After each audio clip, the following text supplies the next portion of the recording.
모험과 기적을 다룬 둔갑한 쥐, 슬기와 재치를 주제로 한 소나기의 유래, 그리고 인연과 응보를 다룬 두고두 거지 등 오늘 준비한 옛 이야기는 이렇게 세 편입니다.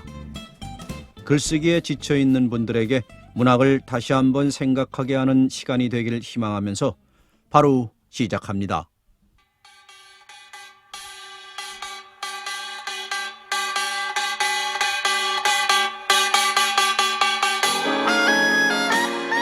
둔갑한 쥐.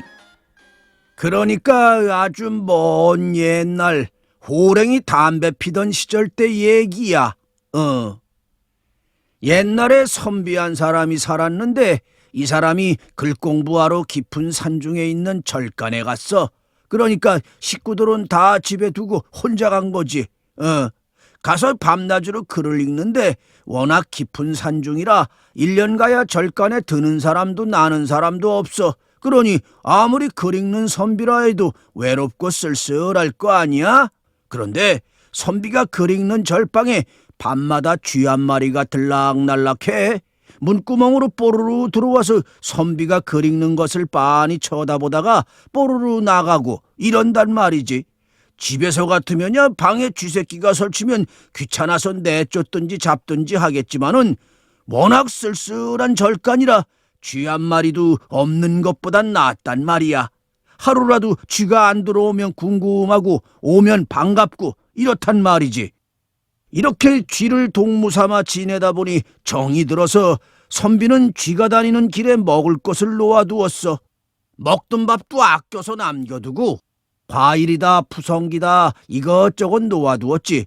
그런데 쥐가 도통 아무것도 안 먹어. 이것저것 생기는 대로 갖다 놓아도 입에 댈 생각을 안 해.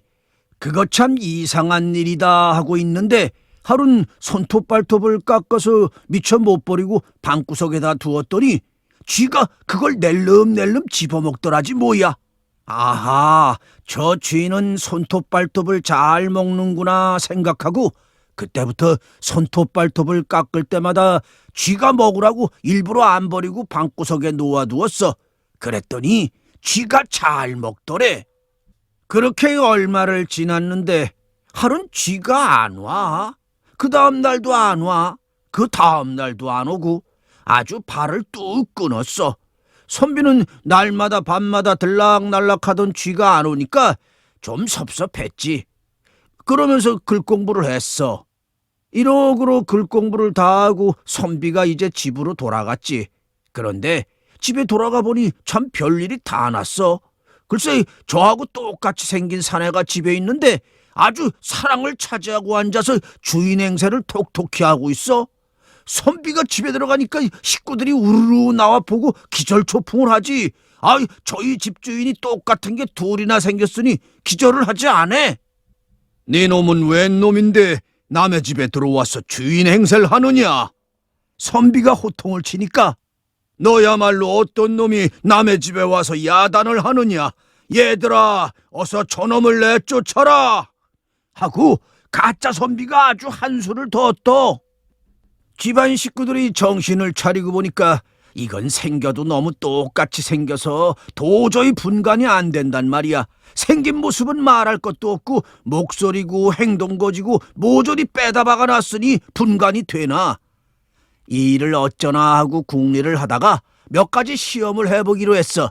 두 사람한테 집안일을 이것저것 물어서 누가 더 잘 아는지 알아보는 것이지. 아무래도 집안일을 소상하게 잘 알고 있는 쪽이 진짜 일터이니 말이야. 그런데 진짜 선비는 집을 떠나 절간에 오래 있었으니 아무래도 집안 물정에 어둡지. 가짜는 이제 막 집에 들어와서 이것저것 챙겨보았을 테니 집안 사정에 밝을 것 아니야. 그게 정한 이치지. 그래서 식구들이 묻는 말에 가짜는 척척 대답을 잘하는데 진짜는 우물쭈물한단 말이야. 가짜는 집안에 있는 숟가락 젓가락 수까지 환하게 꿰고 있으니 당할 재간이 있나. 이래서 진짜 선비는 억울하게 집에서 쫓겨나는 신세가 됐어. 제 집에서 쫓겨난 선비는 하도 분하고 원통해서 그만 살고 싶은 마음도 없어졌어. 에라, 내가 이렇게 사노니 차라리 죽어버리는 게 낫겠다. 이렇게 생각하고 죽어도 조상 옆에 가서 죽는다고 조상 무덤을 찾아갔지. 무덤 앞에서 절을 하고 그 앞 벼랑에 몸을 던져 죽으려고 갔는데 웬일인지 잠이 소르르 와. 그래서 그 자리에 그냥 엎어져 잤어. 그런데 꿈속에서 허연 노인이 나오더니 네가 절에서 글 공부할 때 쥐한테 손톱 발톱을 먹인 일이 있지 않느냐. 그 쥐가 네 정기를 받아서 네 모습으로 둔갑을 하였으니 지체 말고 고양이 한 마리를 구해가지고 집으로 돌아가거라. 이런단 말이야. 정신을 차리고 보니 꿈이 하도 생생한지라 선비가 그 길로 마을로 내려왔어. 내려와서 고양이 키우는 집을 찾아 고양이 한 마리를 빌렸어. 그 고양이를 소매 속에 넣어가지고 집으로 돌아갔지. 집에 돌아가니 집안 식구들이 나와서 저놈이 또 왔다고 욕을 하고 쫓아내거든. 그러나 마나 성큼성큼 사랑으로 들어갔지. 사랑엔 가짜 선비가 점잖게 앉아있다가 여기가 어디라고 저놈이 또 왔단 말이냐 하고 호통을 치는 거야. 그때 소매 속에 넣어가지고 온 고양이를 가짜 선비 앞에 휙 내던졌어. 그랬더니 고양이가 눈에 불을 켜고 가짜에게 달려들어선 목을 쾅 물어뜯으니까 찍소리를 내면서 자빠져 죽는데 아닌 게 아니라 절간에서 보던 바로 그 쥐였던 거야. 선비네 집 식구들은 놀래서 백배 사죄하고 그 다음부턴 아주 잘 살았다는 그런 옛날 얘기야. 예부터 손톱 발톱에는 사람의 정기가 들어있어서 그걸 깎아서 함부로 버리면 산짐승이나 들짐승이 주워먹고 그 사람으로 둔갑한다는 말이 있어. 작은 일이라도 조심하고 뒤처리를 깨끗하게 하라는 뜻이야. 다음 옛날 얘기는 소나기의 유래, 그러니까 소나기란 말이 어떻게 생겼는지에 대한 재미있는 옛날 얘기야. 잘 들어봐. 옛날에 어떤 스님이 동냥을 하러 다녔지. 동냥으로 얻은 쌀을 바랑에 넣어 짊어지고 가는데 무더운 여름날이라 땀을 뻘뻘 흘리다가 나무 그늘에서 쉬어가기로 했어. 때마침 농부한 사람이 소를 부려 논을 갈다가 그 나무 그늘에 와서 함께 쉬게 되었지. 곧 모를 내야 하는데 비가 안 와서 큰일이군요. 날이 이렇게 가물어서야 원. 농부가 이렇게 날씨 걱정을 하자 스님이 입고 있던 장삼을 여기저기 만져보더니 걱정 마시오. 해지기 전에 비가 내릴게요. 하거든 농부는 그 말을 믿으려 하지 않았지. 에이 스님들 농담을 잘 하시는군요. 이렇게 날이 쨍쨍한데 무슨 비가 온단 말입니까? 두고 보시오. 틀림없이 곧 비가 올 거요. 스님은 비가 온다 하고 농부는 비가 안 온다 하고 서로 제 말이 옳다고 우기다가 내길하기로 했어. 그럼 어디 내길 해봅시다. 스님 말대로 해지기 전에 비가 오면 내 저 소를 드리지요. 농부는 농부대로 오랜 경험이 있는지라 이렇게 맑은 날에 갑자기 비가 올 리 없다고 믿고 자신만만하게 나서지. 농사꾼에게 없어서는 안 될 귀중한 소를 내기에 걸었으니 이길 자신이 있다는 뜻이지. 좋소이다. 소승은 가진 게 이 쌀밖에 없으니 지면 이 바랑에 든 쌀을 모두 드리리다우다우다우. 스님은 스님대로 믿는 구석이 있어서 하루 종일 동냥한 쌀을 모두 내놓겠다고 나서네. 그러고 나서 농부는 다시 논을 갈고 스님은 나무 밑에서 쉬고 있었지. 농부는 논을 갈면서도 쌀이 공짜로 생기는 횡재수가 났다고 좋아라 했어. 그런데 이게 웬일이야?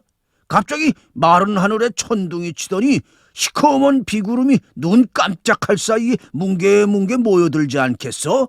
그러더니 곧장 장대 같은 빗줄기가 마구 쏟아지기 시작하는 거야. 농부는 비에 흠뻑 젖어서 소를 몰고 나무 밑으로 왔어. 농사꾼에게야 때맞춰 비가 오는 것보다 더 기쁜 일이 어디 있겠어? 농부는 내기에서 진 것보다 비가 오는 게 좋아서 싱글벙글하네. 소를 잃게 됐다는 것도 잊어버리고 말이야. 스님, 참으로 용하십니다. 갑자기 비가 올 걸 어떻게 아셨습니까? 그저 입고 있던 옷을 만져보고 알았지요. 예? 옷을 만져보고 알았다고요? 그게 도수를 부리는 옷인가요? 그게 아니라 옷이 눅눅해지는 걸 보고 알았다오. 우린 빨래를 자주 못하니까 늘 옷이 땀에 젖어 있지요. 땀은 곧 소금이니 물기가 닿으면 눅눅해지는 건 당연한 이치가 아니요. 아까 내 장삼을 만져보니 몹시 눅눅했는데 공기 속에 이렇게 물기가 많으니 곧 비가 오리라 생각했지요. 그랬군요. 전 그것도 모르고 큰 소리를 치다가 보기 좋게 치고 말았습니다. 아이고, 그러고 보니 소를 내놓을 일만 남았거든. 농부가 금세 울상이 됐어. 내기에서 졌으니 소를 드려야지요. 자, 어서 몰고 가십시오. 스님은 호탕하게 웃으면서 소고삐를 잡아다가 도로 농부에게 쥐어주면서 이 소를 도로 드릴 터이니 농사 잘 지으시오. 우리에게야 소가 아무 소용없지만 농사 짓는 데는 소만큼 요긴한 것이 또 있겠소. 하고는 훌쩍 가버리더래. 스님이 떠나자마자 장대같이 쏟아지던 빗줄기가 뚝 그치고 언제 비가 왔느냐는 듯이 하늘도 금세 맑아졌어. 이런 일이 있은 뒤로부터 여름날에 갑자기 쏟아지다가 뚝 그치는 비를 소내기라고 했어. 소를 걸고 내기를 했대서 그런 말이 생긴 거지. 소내기가 요즘엔 소나기가 된 거고. 재밌지? 그래. 다음 옛날 얘기는 두고두 거지. 이름이 두고두 거지야. 그래. 그럼 시작할게. 옛날도 아주 먼 옛날 구미호가 뛰어놀던 그런 옛날에 어떤 정승이 살았는데 이 사람이 늙음하게 아들을 하나 낳고 더는 자식을 못 얻었어. 그러니까 정승집에 아들 딱 하나 있는 것이 늦둥이 외아들이란 말이지. 그러니 참 얼마나 귀한 아들이야. 두 내외가 쥐면 꺼질세라 불면 날아갈세라 온갖 정성 다 들여서 키웠지. 먹고 싶은 거 다 먹이고 입고 싶은 옷 다 입히고 손에 물 한 방울 안 묻히고 키웠단 말이야. 그렇게 고이고이 키워서 나이 한 12살 먹었던가 제법 총각티가 나게 됐지. 하루는 어떤 스님이 바랑을 메고 동냥을 하러 왔기에 정승 부인이 쌀을 한 대박 퍼다 줬어. 그런데 스님이 아이를 보더니 혀를 끌끌끌 차면서 불쌍하다 불쌍하다 하고 중얼거리지 뭐야. 그러더니 주는 쌀도 안 받고 그냥 돌아서 가려고 한단 말이야. 정승 부인이 하도 이상해서 물어봤어. 스님, 왜 그러시오? 아무것도 아니올시다. 남의 집 귀한 자식을 보고 불쌍하다 하실 땐 분명 무슨 곡절이 있어서 그러셨을 터인데 무슨 일인지 가르쳐 주시오. 그자야 스님이 마지못해 일러주길. 이 아인 명이 짧아서 앞으로 석 달을 넘기지 못할 것입니다. 하거든 듣고 보니 청천벽력 같은 소리지 뭐야. 그래 정승 부인이 스님의 바랑을 붙잡고 늘어져서 어떻게든 명을 잇는 방도를 가르쳐 달라고 빌었어. 그랬더니 스님이 하는 말이 귀한 집 귀한 아들이라고 너무 보두모 안고 키워서 동티가 났습니다. 명을 이으려면 남의 발에 밟히는 고생을 해야 하니 꼭 살리길 바라거든 날 따라 보내시오. 이러네. 아들을 살리는 길이 그 길뿐이라는데 어떻게 해? 그날로 아이를 스님한테 딸려보냈지. 딸려보내면서 나중에라도 귀한 집 자식이란 걸 알아볼 수 있게 하려고 금으로 수를 놓은 비단옷 한 벌을 싸서 들려보냈지. 스님은 아이를 깊은 산속에 있는 조그만 암자로 데리고 가더니 누더기 옷으로 갈아입히고는 새 이름을 지어주는데 새 이름이라는 게 두고두 거지야. 집에 온갖 것을 잔뜩 쌓아두고도 거지처럼 산다는 뜻이지. 두고두 거지. 그래놓고는 온갖 험한 일을 다 시켜. 지게 지고 나무하기, 밭 깔고 거름주기, 방 닦고 마당 쓸기, 밥 짓고 빨래하기까지 쉴 틈도 없이 일을 시킨단 말이야. 그래서 두고두 거지는 참 손발이 부르트도록 일을 했지. 그럭저럭 석 달이 지났는데 하룬 두고두 거지가 종일 나무 열짐을 하고 고단해서 초저녁에 자리에 누워있으니 스님이 곁에 앉아 머리를 매만지며 이를 잡아주거든. 스님이라 살생을 못하니까 이를 잡아가지고는 자꾸 자기 옷 속에 집어넣고 하는데 그러는 중에 두고두 거지가 깜빡 잠이 들었어. 고단한 데다가 머리를 매만져주니까 절로 잠이 온 게지. 자다 보니 꿈인지 생시인지는 몰라도 검은 도포를 입고 검은 갓을 쓴 저승사자가 턱 나타나서 오늘 널 데려가려고 왔다마는 스님의 법력이 널 가리고 있고 또 네가 이리 고생하는 모습을 보니 차마 데려가지 못하겠다. 3년 뒤에 다시 오마. 그때까지 남에게 밟히는 고생을 참아내면 목숨을 100년까지 늘리리라. 하고는 훌쩍 사라져버리더래. 언뜻 정신을 차리고 보니 스님이 온데간데 없어. 그리고 스님이 앉아있던 자리에 옥피리가 하나 놓여있고 말이지. 두고두 거지는 날이 새자 옥피리를 품에 넣고 정처 없이 길을 떠났어. 얼마만큼 가다 보니 큰 마을이 있기에 그 마을에서 제일 큰 기와집을 찾아갔어. 거기 가서 머슴이 되기를 청하니 주인이 허락을 해서 그 집 머슴이 됐어. 머슴이라는 게 밤낮으로 고된 일을 해야 하는 처지니 좀 힘이 들겠나. 그래도 두고두 거지는 쓰다 달다 말 한마디 없이 묵묵히 일을 했어. 산에 가서 나무도 하고 논밭도 갈고 거름도 내고 마당도 쓸고 마구간 외양간에 마소 먹이는 일도 했지. 그러다 보니 참 머슴 중에도 상머슴이 됐어. 그런데 주인집에는 딸이 셋이 있었거든. 첫째 딸과 둘째 딸은 두고두 거지가 천한 머슴이라고 업심여기며 밤낮 구박을 해. 첫째 딸이라고 하는 것은 새순물을 떠오라 해서 떠다주면 물이 너무 차네 뜨겁네 트집을 잡아 쏟아버리는데 쏟으려면 딴 데다 쏟을 일이지 하필이면 두고두 거지 낯에다 퍼붓는단 말이야. 이러기를 날마다 한두 번도 아니고 12번씩 그래.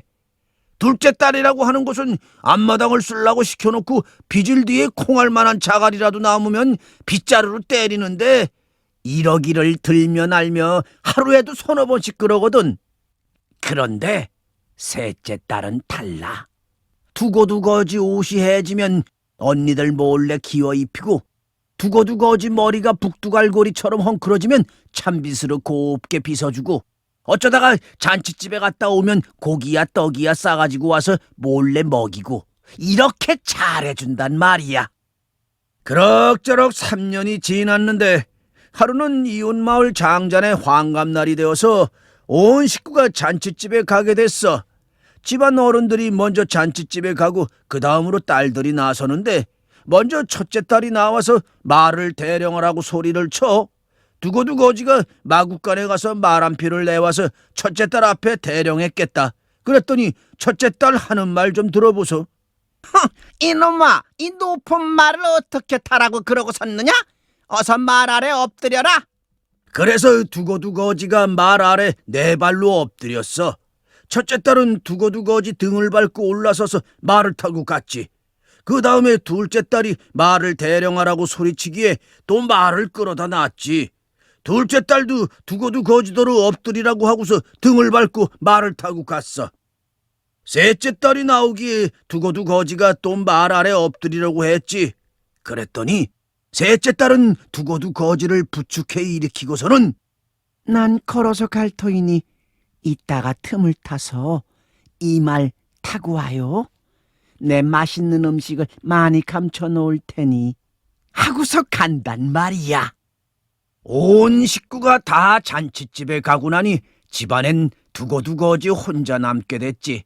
두고두고지는 맑은 물에 세수하고 동백기름으로 머리를 빗고 나서 여태 깊이 감추어뒀던 옷보자기를 끌렀지.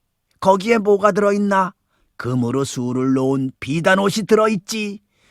비단옷을 떨쳐 입고 옥피리를 들고 셋째 딸이 두고 간 말을 탔지.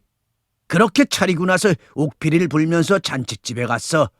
잔칫집에 당도하니 장자네 집 사람들이 하늘에서 내려온 신선이라고 허리를 굽혀 절하고 좋은 자리에 앉히고서 맛난 음식을 대접하네. 다른 사람들도 하늘에서 내려온 신선을 한 번이라도 더 보려고 구름같이 몰려들어 웅성웅성 참 야단법석이 났어. 그런데 셋째 딸은 눈썰미가 야무졌던지 아무래도 어디서 많이 보던 얼굴이라 제가 맨 댕기 끝을 잘라가지고 두고두 거지 곁에 살짝 다가가서는 술을 따르는 척하면서 댕기 조각을 두고두 거지 뒷머리에 묶어놨지. 두고두 거지는 잔칫집에서 옥피리를 불며 잘 놀다가 남들보다 미리 집으로 돌아왔어. 돌아와서 비단옷을 벗고 누더기로 갈아입고 마당을 쓸고 기다렸지.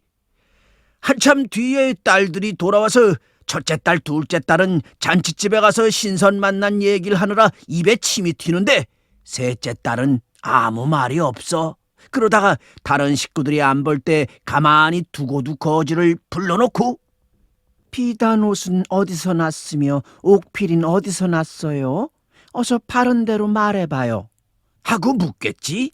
두고두 거지가 시치미를 딱 떼고 모르는 척하니까 뒷머리에서 댕기 조각을 끌러가지고 제 댕기와 맞춰보는데 맞춰보니 딱 맞거든. 두고두 거지가 하는 수 없이 그동안에 있었던 일을 다 말해줬어. 그러고 나니 댕기를 메었다가 끌렀다가 하느라고 헝클어진 머리를 셋째 딸이 찬빗으로 빗어주더란 말이야. 머리를 빗어주니까 절로 잠이 솔솔 올 것 아니야. 그래서 얼핏 잠이 들었어. 자다 보니 꿈인지 생시인지 몰라도 3년 전에 보았던 저승사자가 또 나타났네. 3년 늘린 네 수명도 오늘로 다 되었다마는 그동안 남에게 밟히는 고생을 참아냈으니 약속한 대로 널 데려가지 않겠다. 이제는 100년 뒤에나 다시 오마. 하고는 연기같이 사라지더래. 언뜻 정신을 차리고 보니 셋째 딸이 아직도 제 머리를 빗어주고 있거든. 그 길로 주인에게 가서 모든 것을 밝히고 주인의 승낙을 얻어 셋째 딸과 100년 가약을 맺었어. 두고두 거지가 셋째 딸과 혼이 나는 날 금으로 수놓은 비단 옷을 입고 옥피리를 불면서 색시와 함께 말을 타고 떠나는데 그 광경이 참 장관이거든. 그 광경을 보려고 첫째 딸과 둘째 딸은 지붕 위로 올라가서 이럴 줄 알았다면 내가 옷 끼워 입힐걸. 이럴 줄 알았다면 내가 머리 빗어줄걸.